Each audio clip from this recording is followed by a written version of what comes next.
Hey, what's up guys? Hobby nga muna tayo. Ito nga pala ang aking 15 gallons tank. Yan.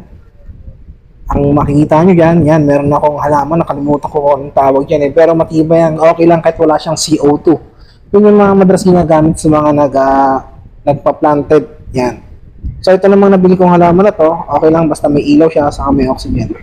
Yan nga pala yung butas na shoutout nga pala dito sa may corals na to.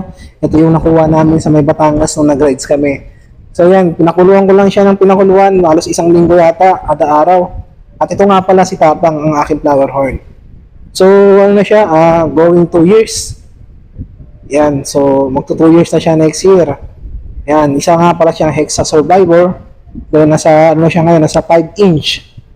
Bali hindi siya ganun kalakihan yung ulo niya, gaya ng iba kasi ang lahi niya is AZZ. Galing Thailand to eh. In-order ko nga pala kay taga Malolos, si Malolos Flower Horn.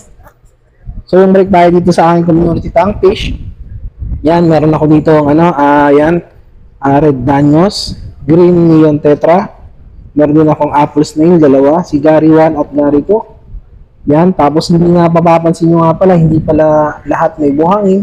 Kasi sinadya ko yan para hindi siya ganong mabahaya ng mga bad bacteria na nagko-coast kaya nagkakasakit at namamatay yung mga isda.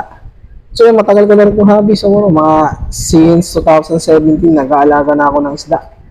Actually, 2013 pa eh, maliit pa si Sophia nun. Maliit lang na aquarium ngayon. So ang ganda tingnan ng corals, tapos sa ilalim, dyan nagtatago yung mga isda.